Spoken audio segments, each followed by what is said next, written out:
little bit about who funds business incubators in the United States. I know it's different here in Spain. Economic development organizations like Madrid and Prende are the largest local contributors to business incubators. They contribute 31%. Next are government entities, mostly state, but also government, federal government, contributing 21%. Then academic institutions are also large sponsors. Non-for-profit corporations, 4%. But we see this changing. This is a growing segment of project sponsors. The other category, 8%, those can be hospitals, research hospitals. In the United States, there are a subset of hospitals that attract the best medical professionals, and indeed one of the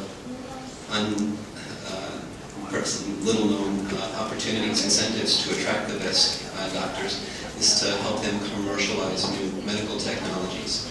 And they indeed may spin out 100 different businesses a year for some of the leading universities and leading hospitals in the United States. But I'd like to point out that about 8% of incubators do not have a sponsor.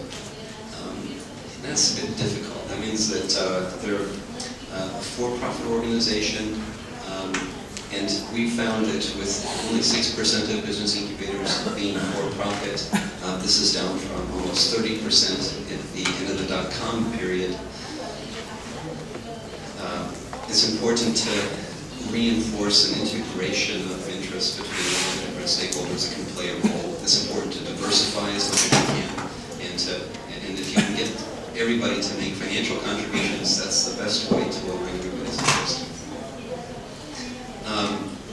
In 2005, we conducted a study, and we polled 20%. We had 20% response rate on our survey. 80% were members of National Business Incubation Association, NBIA, and 20% were not. And we found that 54% of business incubators were mixed use. Nearly 40% were technology organization or technology focused. 4% were specialized, like food and kitchen incubators. And then 3% were manufacturing. If we were to do a study like this in other countries, like Pakistan, for example, we would see that first incubation would be looked at a little bit differently. It would be considered, we would look at clusters, perhaps a bit. You would look at research parks. But they would fall into the category of incubation for a study. We would see that manufacturing there would play a far greater role. Venture capital would be invested in more traditional areas. So it's interesting intellectual exercise to know where the market's at and where to position your incubator relative to others. Now, since 2005, only 2 in 10 new incubators are mixed use. So being the generalist incubator is changing. New incubators are focusing because they see an opportunity to add greater value through the focus. On average, a client has 25 clients, and the clients increasingly are affiliate clients. So what happens is you have your stable of 20 companies, and then you have another 5 outside of the organization, either on the wings waiting to get in pre-incubation clients or post-incubation, or these are altogether new entrepreneurs that don't need to have or don't compete on the same level as the resident entrepreneurs do. But they don't cost too much for the incubator to support, but they add the value of being able to improve the incubator manager's story to important sponsors. If you can point to bigger impact and more demonstration effects, you can raise funding perhaps a bit more easily. So a lot of incubator managers are seeing that it's helpful for them in developing sponsor interest to have a group of affiliate companies outside of the incubator that they help out. They have 3 anchor tenants, and they usually reside for 33 months in a company before they graduate. The clients that they incubate 25% of the time focus on local markets, 25% on regional markets, 30% on national markets, and 20% on international markets.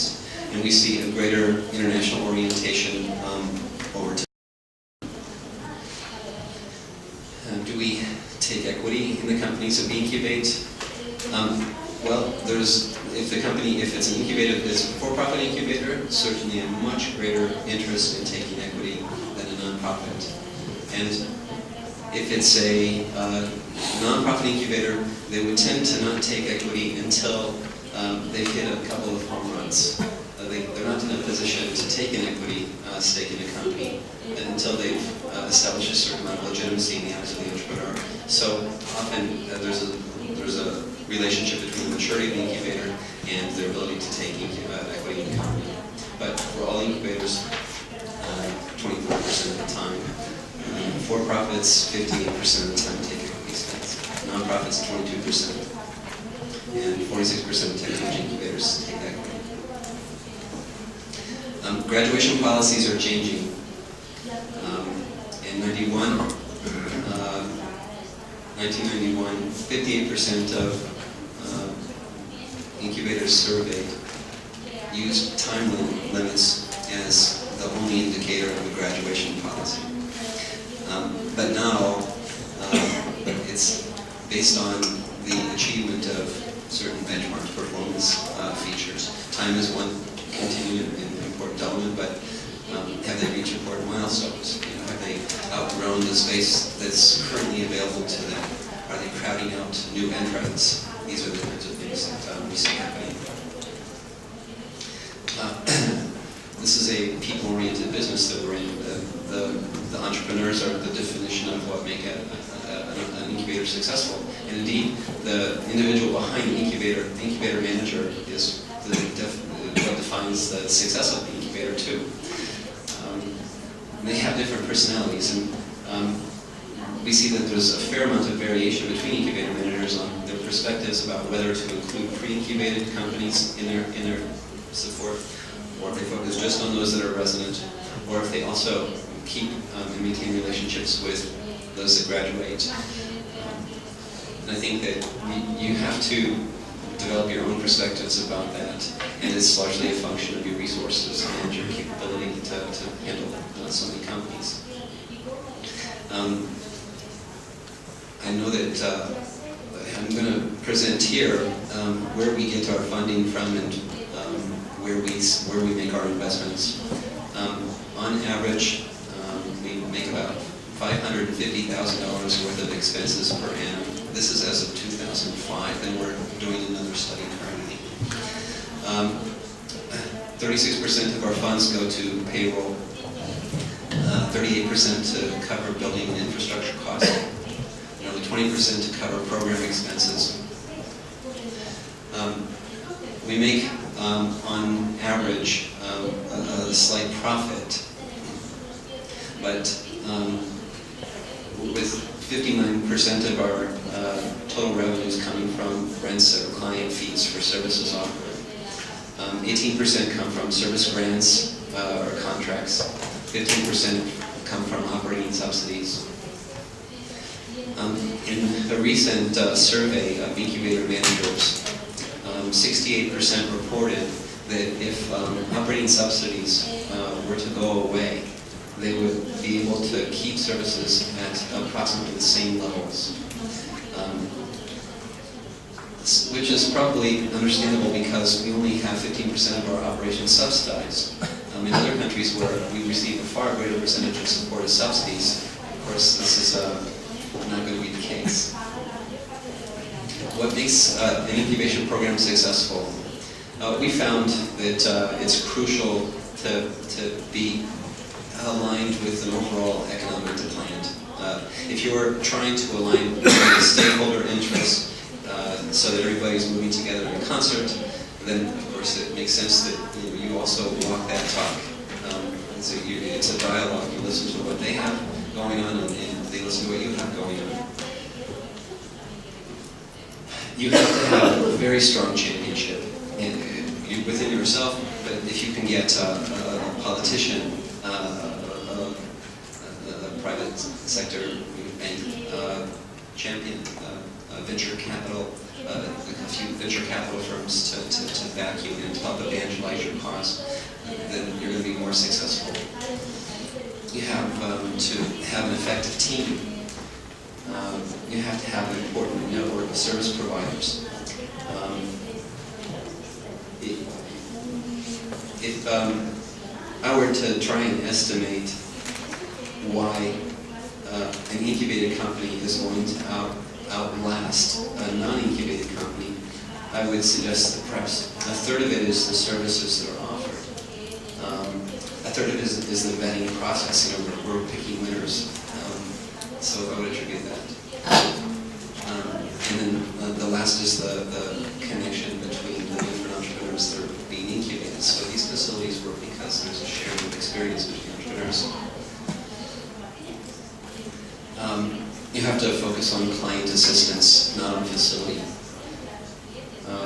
You follow best practice, and you focus on financial sustainability, and you collect information. It's about demonstration effect. And if you're not able to feed back to your sponsors what your impact has been, then you're not able to get renewed support or to have it augmented by additional funds should they become available. Now, what has the effect of business incubation been in the United States? Well, we've seen in a recent study a couple of years ago that every dollar invested in business incubation produced $30 of tax receipts. Well, to be clear, for every $1 of public investment in business incubation, it produces $30 of fiscal receipt. This is an important metric for us because we're always looking to government to support business incubation. 84% of graduates of incubators stay in their community. 87% of incubator graduates are still in business after 5 years. Now, to put that into perspective, if the Small Business Administration of the United States conducted a study and they found that after 5 years, 50 to 60% of new businesses fail. So, business incubation does work. And why? Because it's coordinating value addition, it's making successful resource allocations, it's picking winners, and the entrepreneurs feed off of one another in a constructive way. In North America, in 2005, incubators helped more than 27,000 businesses, startup companies. They employed 100,000 people, and they generated revenues worth $17 million. And I think incubation, by its nature, is a very formal business. We're constantly referring to evidence, and evidence is, so universities are logical partners for us because we are appealing to the same funding sources, and we're having to appeal with similar orientation styles. So we have to think about gathering information, and too often incubators don't gather information from their clients enough. I would estimate that 50% of incubators in the United States never collect impact statistics from their clients. 30% collect it annually, 20% semi-annually, and 10% quarterly. And I would say shame on us.